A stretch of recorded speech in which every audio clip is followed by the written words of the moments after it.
What he did to her was like death, but he didn't kill her. That's the problem.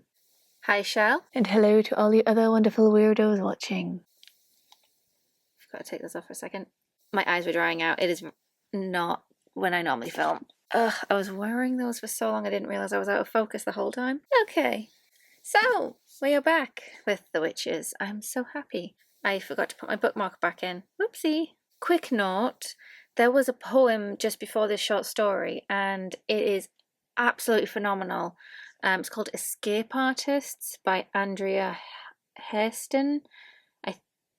Hairston, I think. Hairston, so that would be something worth looking into. And I was wondering if anybody was interested, because I started thinking about maybe reciting some of the poetry in here in a video. If anybody might want that, but we'll see. The Witch is Not the Monster by Alaya Cawn Johnson. Oh boy, this was so atmospheric. Wow. So we have the very typical witches are being persecuted in a particular time period and it's come back to haunt people. Oh wow. We are actually following two perspectives in a way. We've got Natalia, who is the witch. We don't actually get her name until she actually says it over a radio, and the person and the chief is like, "Who? You're a witch, damn it!" So it is quite interesting just seeing that. And yes, my Stitch mug is it's late, not early. I normally film early, so I have a smaller cup of tea. And yes, I do have other teacups. It's fine. But anyway, back to the story. So we follow a other perspective of a little girl, and she's basically just... We start off with the little girl's perspective of, I'm not a witch, but my father's a holy man, etc. But we do know the ways of the witch and what to look out for, and that she was born in a certain time. I don't know how you say it because my dyslexia refuses to let me attempt it though. Oh boy, this can only end terribly. I'm not a witch, but I was born during the first Indonesians under the sign of the apocalypse. So I have a great potential for evil. So this is this little girl. She's doing a first-person perspective, whereas when we are following the witch, we have the third person, which is done quite well, in fact, just because we get this innocence of this little girl, and as she's talking about her dad, and it's quite scary, and you just you kind of feel for her. And you just want to be very protective and want to get her away from her dad, because yeah, sometimes when you have a very religious family, they can be a bit burn the witch, and yikes, just yikes. Apparently something might have happened. We don't know exactly what, but it is heavily implied that the dad is somebody who did something to this little girl and he was the monster for it, and it might just be because of the potential for evil that he's done it, and we kind of don't know much more until later on in the story. So as we follow Natalia, as she's... Seriously hope I've got that one right. Yes, Natalia, I got it right. I remembered a name. Yay! So, Natalia. Do I get a cookie? I feel like I get a cookie. Anyways, so Natalia has arrived at this commune of people.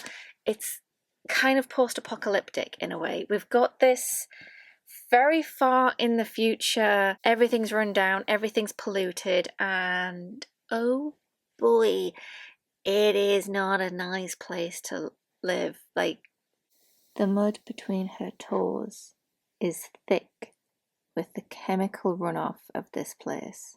An acrid petrol slick, like everything from the last century.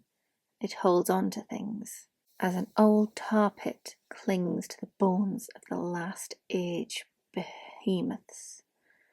This mud sticks fast to spirits, and only with difficulty and care can it be made to spit them out.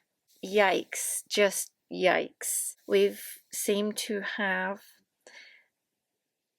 rigs, I think, mining rigs, assuming that's just, yeah. But she turns up to this one and they're talking about, this is virgin land. We've been here for so long and we've not mined. You're probably wondering as to why we've not mined, dear witch, and it's because they have a haint. They have a haint problem, and this haint is kind of preventing them from mining and providing resources. And we've also got this little snippets of dialogue or bits of text that mention the sea city, and I got a little lost in some of the description. I feel like there needed to be a few extra sentences dotted about, because I keep thinking it's an underwater city, but I can't put my finger on if it is or not. Something tells me it is an underwater city, but it's populated, so I have no idea. Yeah. So we've got this very polluted land, and they're trying to mine for more resources, and they end up calling for this witch under secrecy because the sea city don't like that.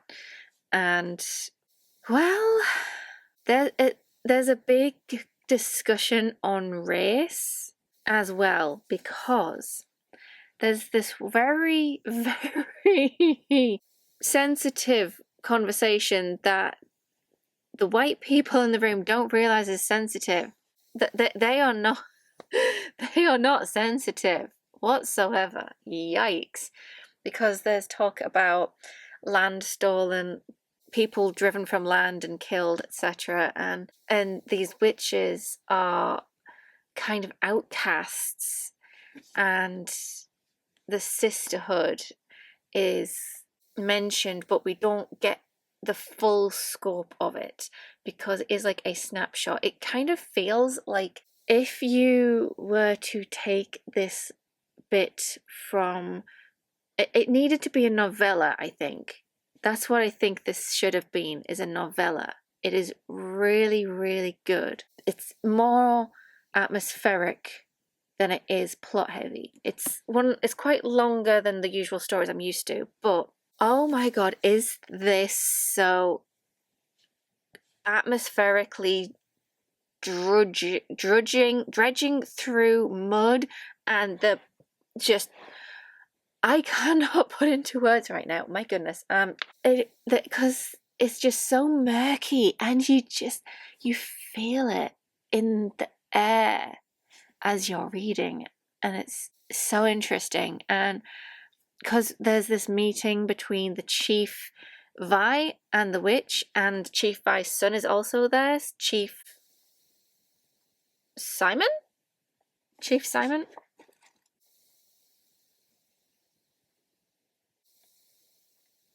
Samuel.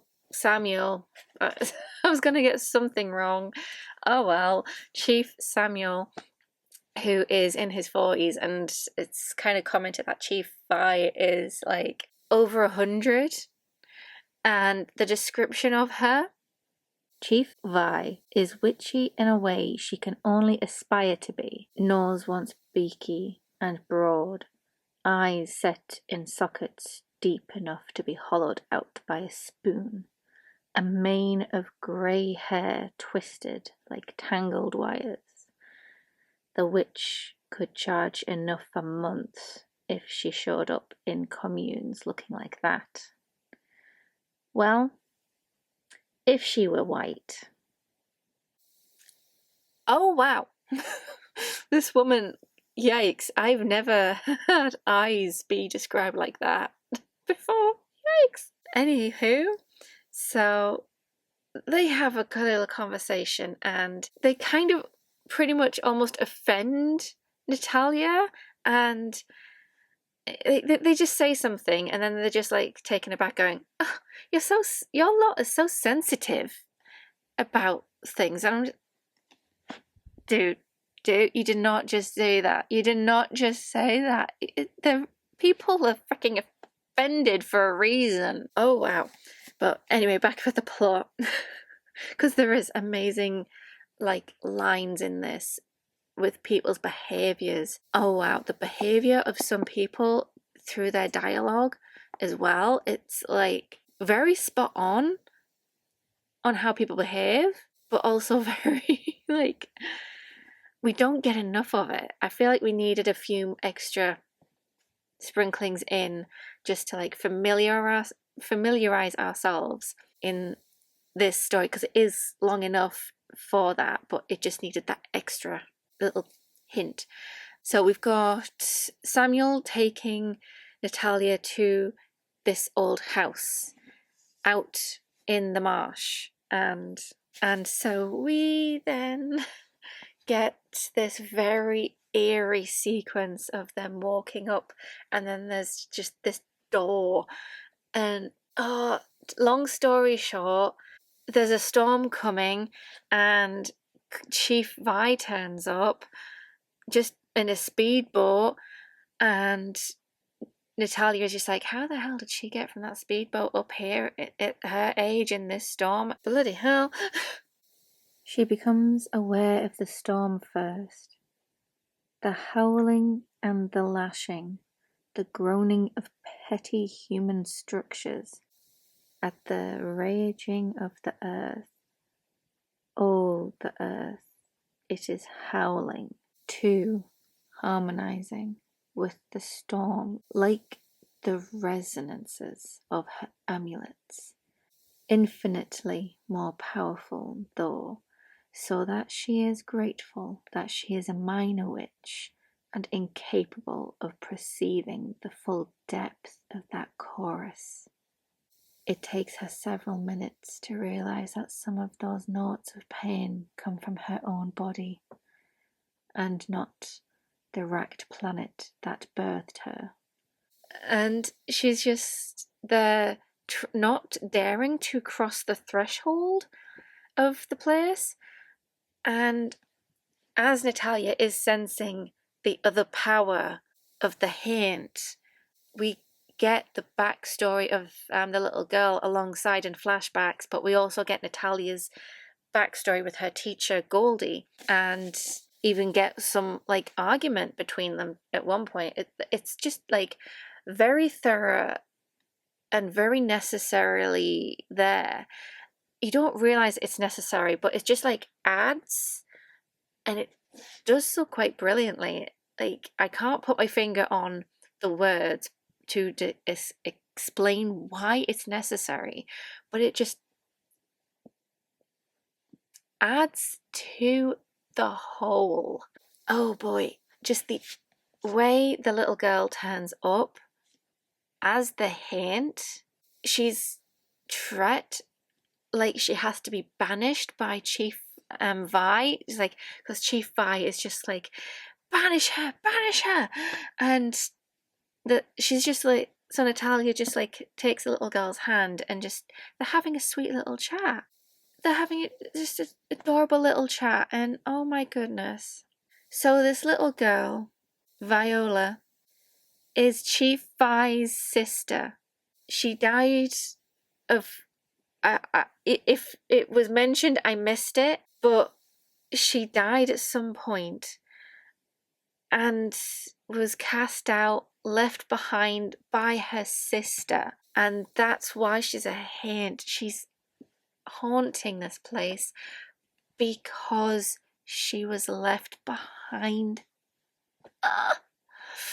And these creatures are being treated by society like some kind of demon, and it's quite horrific, actually.